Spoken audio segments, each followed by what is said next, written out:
the flutter of butterflies, the thrill of a new connection. It's a heady cocktail, isn't it? When you're falling for someone, you're often blinded by the bright, shiny aspects of them. You're captivated by their smile, their wit, the way they make you feel. And in the rosy glow of early romance, it's easy to miss the subtle shifts, the quiet whispers that might be telling a different story. But what if that story isn't a fairy tale? What if, lurking beneath the surface of affection, there's a current of something else? Something financial? Let's face it, nobody wants to believe they're being used. It's a painful thought, a blow to the ego, and a betrayal of trust. But sometimes, the signs are there, like faint brushstrokes on a canvas, gradually forming a picture you can't ignore. This isn't about cynicism or suspicion. It's about protecting your heart and your hard-earned money.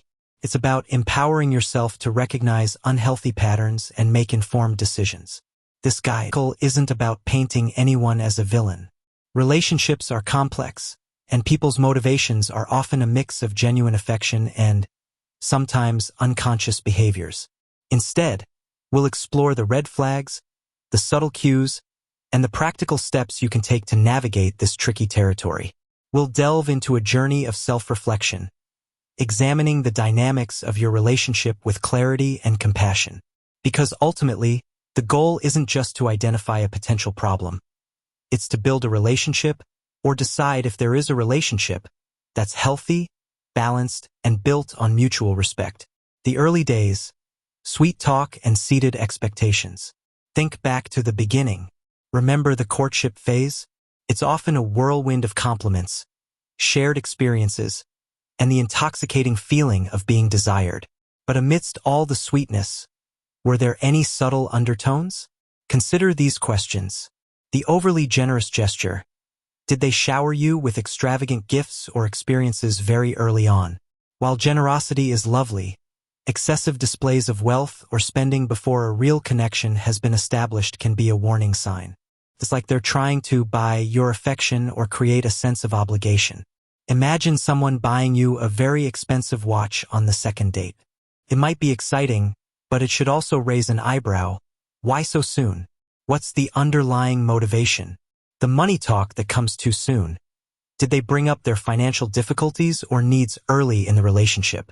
Did they casually mention loans, debts, or financial woes before you've even had a chance to establish a deep connection? This doesn't mean someone can't be open about their finances.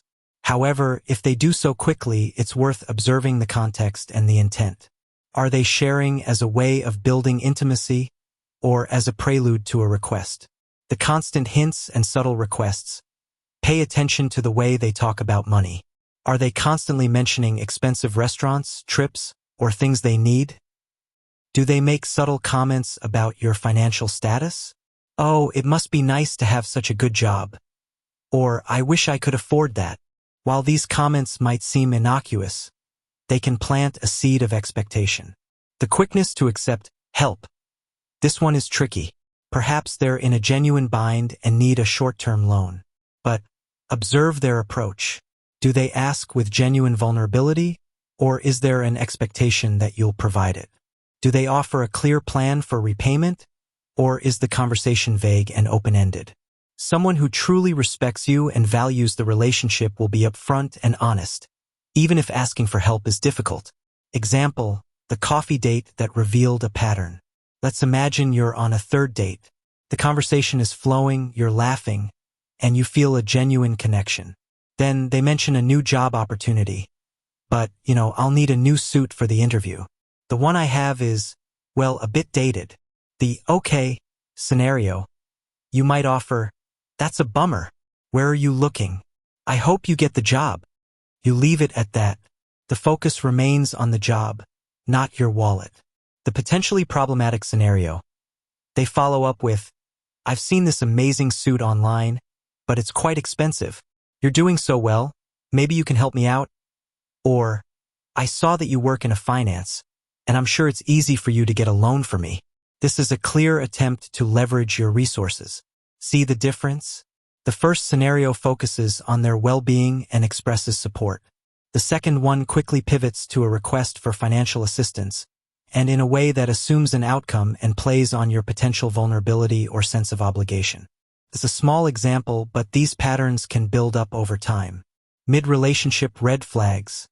The escalating financial dance. As your relationship progresses, the financial pressure, if it exists, often intensifies. Here are some red flags to watch out for. The joint expenses that aren't actually shared. You're always picking up the tab, whether it's dinner, movies, or gas.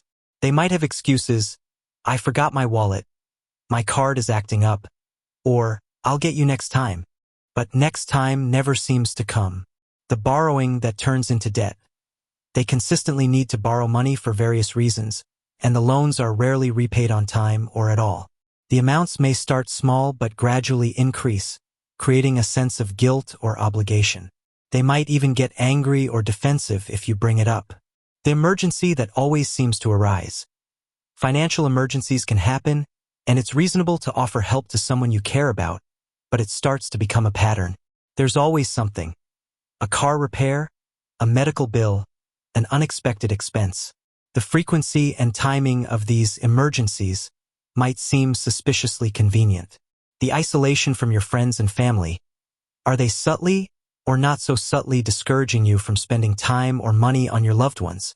This could involve criticism of your friends, complaints about your family, or attempts to monopolize your time.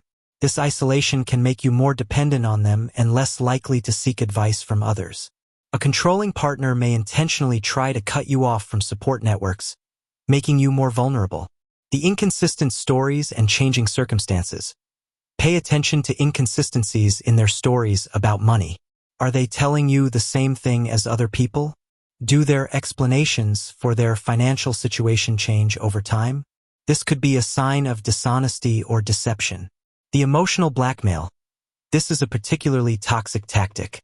They might use guilt, manipulation, or emotional appeals to get you to spend money or provide financial support. Phrases like, "If you really loved me, you would," or "I thought we were a team" can be powerful tools of manipulation. Example: the weekend getaway that created a problem. You suggest a weekend getaway. The healthy scenario. They are enthusiastic, and they either pay their share up front or contribute to the planning and cost-saving efforts, i.e., "Let's find a deal," or "I'll research cheap options." They actively participate in the expense planning. The potentially problematic scenario. They get excited about the trip, but then suggest, "I've been so stressed financially. Maybe we could go to a place where you have access to a better vacation package. I'll make it up to you somehow." Then they suddenly don't have any money, and the majority of expenses fall on you. Their participation in planning is minimal, or they might suggest, "I will do all the planning, but you will pay the bill." The second scenario showcases the tendency to shift the financial burden onto you and a level of detachment regarding the situation. It's a pattern, not just a single instance, that matters. The warning signs. Are you in a financial relationship? Here are some specific signs that might indicate you're in a financial relationship rather than a genuinely balanced partnership. The financial imbalance.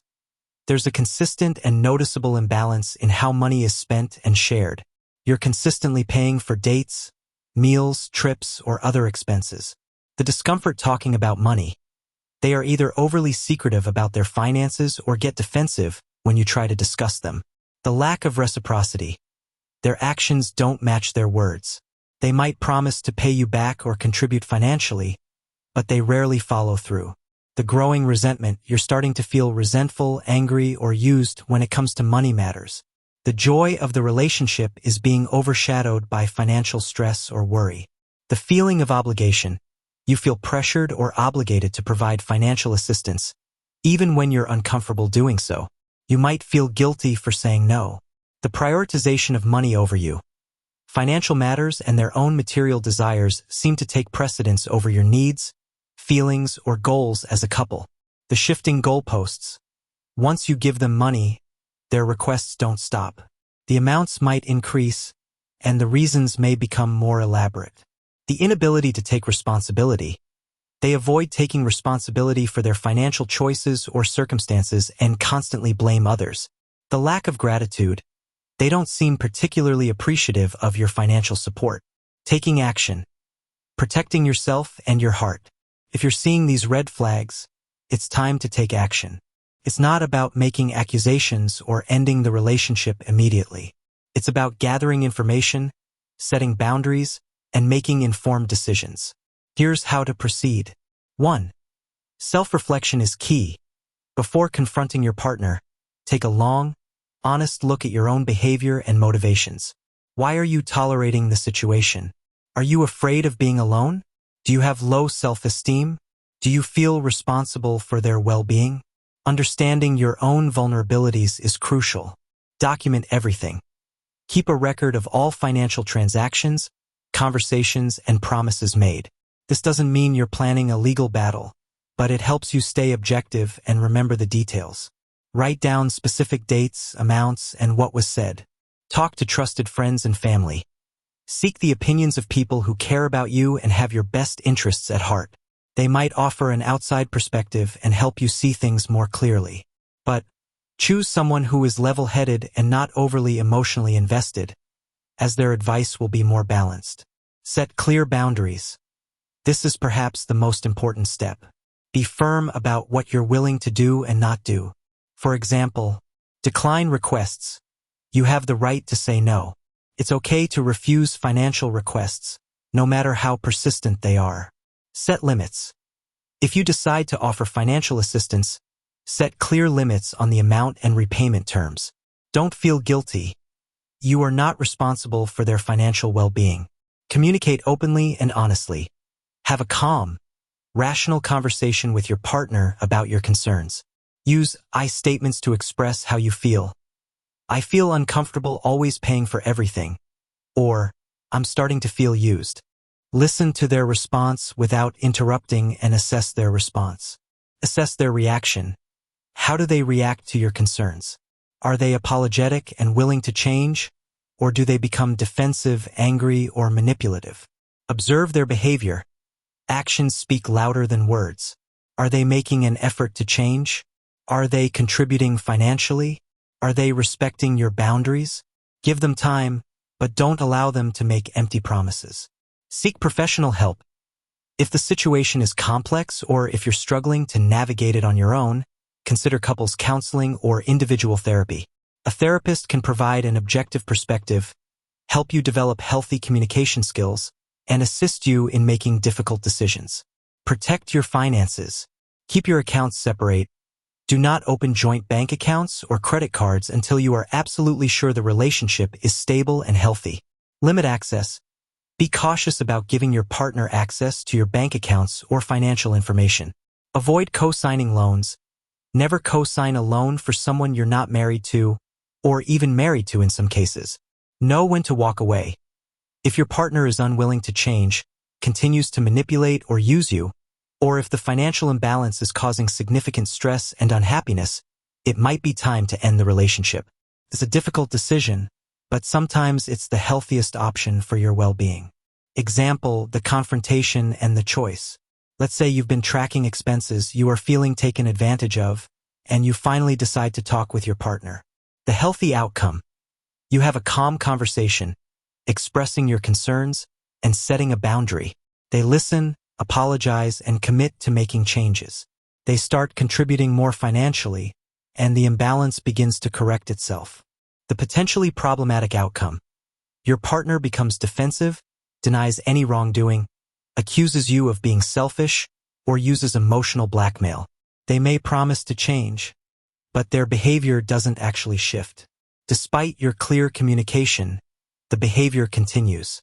In the second scenario, it may be best to end the relationship. Staying in the situation will likely perpetuate a cycle of financial exploitation and emotional distress. The long-term view, building healthy financial habits. Navigating financial relationships can be challenging, but you can emerge from this experience stronger, wiser, and more financially savvy. Learn from the experience. Reflect on what happened, what you learned, and what you would do differently in the future. Use this as a learning opportunity. Focus on your finances. Take control of your finances. Create a budget, pay off debts, and save for the future. Build your self-esteem. Strengthen your sense of self-worth. Surround yourself with positive, supportive people. Learn to trust your own judgment. Choose partners wisely.